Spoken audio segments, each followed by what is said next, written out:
How you doing? Hey y'all, what's up? It's me. It's me. It's me. It's really me. It's really me. Sometimes I gotta look twice myself. I'm like, oh no, my neck getting all skinny. It's me. It's me. It's everything fresh and sassy. Listen.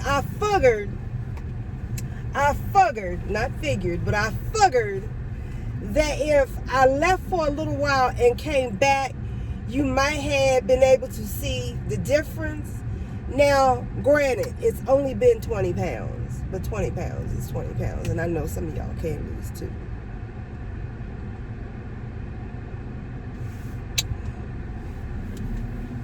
I know you can. You know how I know? Because for 10 fucking years, I couldn't lose 2 pounds.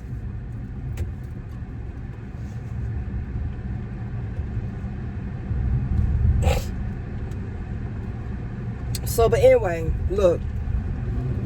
Here he is. I got so much to unpack here. Because I have learned so much. And you know what? When you're learning, it's best that you get quiet. Go on, lady. Go on about your business. There you go. When you are in learning mode, it is best that you get and stay quiet until you got the full understanding of the lezione. Okay? Just keep your mouth shut.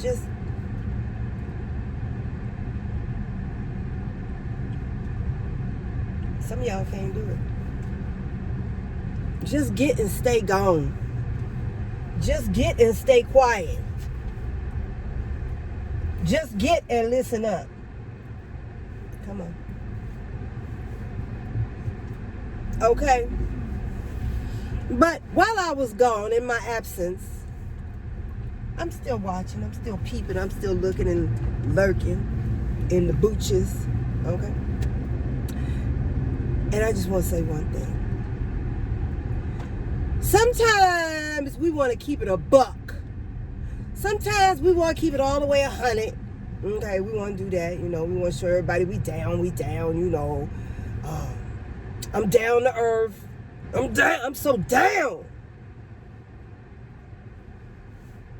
You don't have to do that. Don't do that.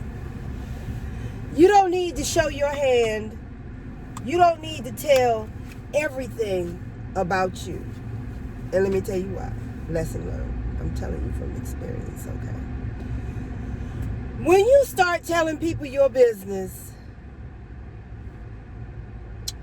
what you done did, how low you done been, people will take that and use it against you.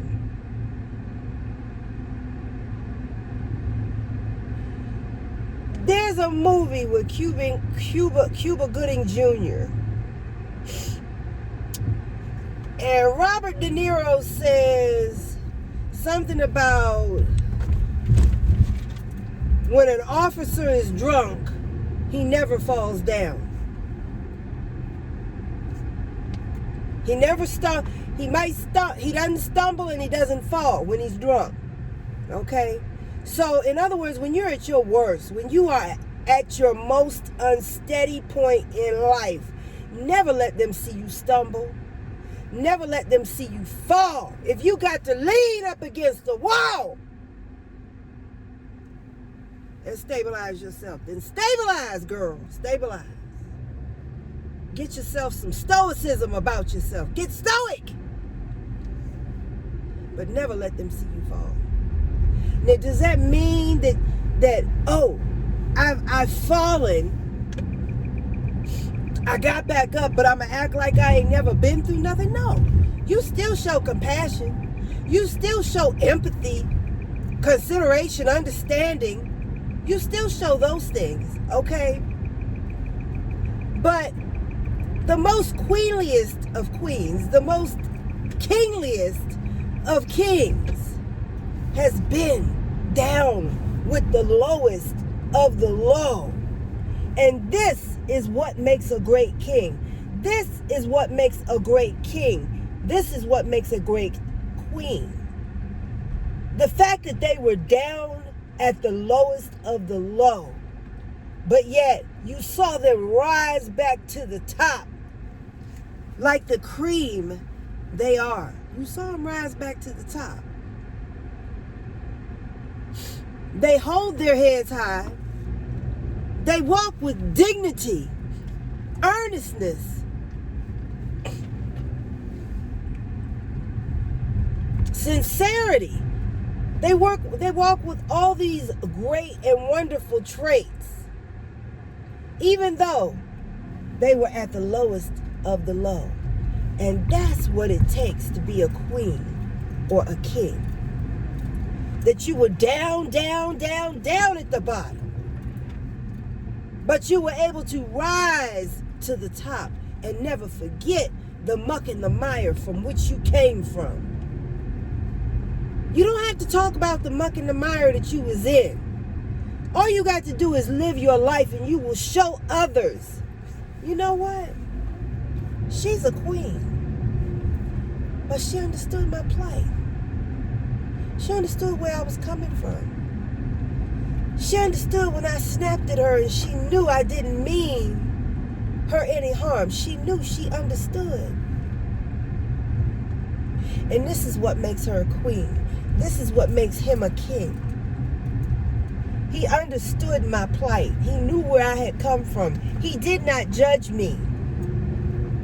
Because see, you got people who will fall. You got people who have been at the lowest of the low. Walked the streets with the lowest of the low. And now that all of a sudden they done found Jesus, all of a sudden they done got saved, they done found a book. And some of these people worship a book more than they think more of Yahweh's word. They think more of that book than they think of his word. Think on what I just said. They think more of that book than they do of the word because they all into the book. Let me get this lesson. Oh, flip this page, flip that page, flip this page, flip that page. Let me get this lesson. Oh, I read this book. This book is toe up. Look at my book. Look how I done thumbed through the pages. Look how the pages is all yellow and marked up with highlighter and black pen, red pen, blue pen, purple pen. You know, I done used this book. But although they've used that book and they've put it here, they haven't put it here. They've used that book, they've put it here, but they haven't put it here. They haven't applied it to their day-to-day. And it's evident by the way that they live. It's evident by the way that they suffer each and every day. They can't get right. Everything is always wrong for them. Because they're so busy trying to memorize a text, a scripture. But in memorizing the text in the scripture, they can't apply it to their everyday living. They can't apply it to their everyday supposed loving. And then they wonder why they suffer. They wonder why they live in fear day in, day out. They wonder why they live with such anxiety every single day of their life. Just full, chock full of anxiety. And resentment for other people that have what they don't have. There's a whole lot of people that got a whole lot more than what I got. But I don't resent them. I'm not mad at them because of what they have. I'm not pointing out what they got. I'm not counting some woman's pocket. I'm not counting another man's pocket. Oh, she got that car. Well, I know that car costs her $800 a month, and I know she got to be paying $400 a month for insurance, and then she got to be paying another $300 a month for gas. See, counting somebody else's pocket.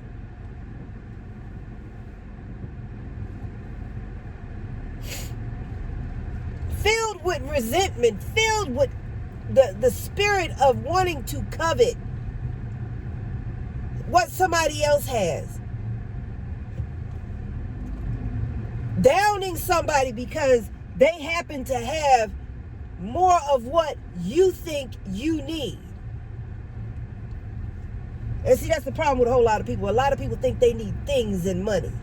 Things and money don't mean nothing if you ain't right here. Things and money don't mean nothing if you ain't right in here.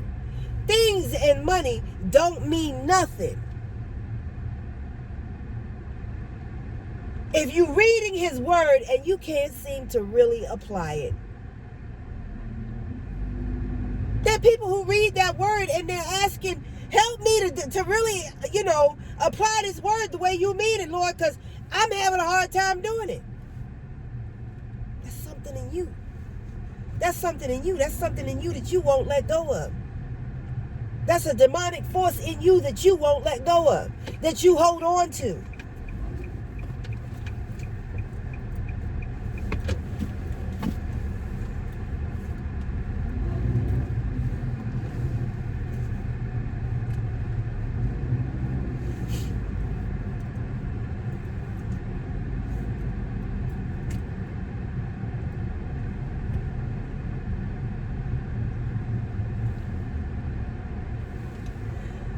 I don't even know how I got where I am right now, but I was just coming in to say, sister, my sister, you don't need to tell everybody everything. Don't let people in your life like that, because when you do, all they want to do is use it against you. All they want to do is use it against you. And the same people who will take that one thing or those things that you got that you might not be too proud about, that you were at one time ashamed of, you might not be ashamed of it now, but you were ashamed of it back then. That one thing, they will take that and they will use it against you. They will run it in the ground. But meanwhile, the same people who will take somebody else's downfall and smear it all across social media, trust and believe, they got some skeletons too. You know they got skeletons, but they'll never tell you. They'll never tell you, but guess what? Somebody else already know. Somebody else already know that that same story you told, that's a part of their life too. But what they do is they try to deflect off of the things that they have done. Say you used to steal shoes, and you get on here and you say, well, when I was a kid, I used to steal shoes. Every day I went out and stole shoes. Well, guess what? That person was probably out stealing shoes too, but they don't want nobody to know. But it's somebody that knows. It's somebody that know your past, somebody that know your history. It's somebody who has already spread that person's history, who's out here trying to downfall somebody else for what they have done. And it might have been the same daggone thing. You know what I'm saying? Whoo! But I'm just saying, be the king, be the queen that you are. You don't have to be down for the cause. You don't have to be down. You don't have to do that. No. People will know how down you are by the way you respond and react to them and their situations when they have an issue. You don't have to put out here on Front Street what you did, where you been, how low you were, what you took. You don't have to put that out here, and don't. The best way to show how down you are is by the way you respond when people are at their lowest, not when you're at yours. I'm out.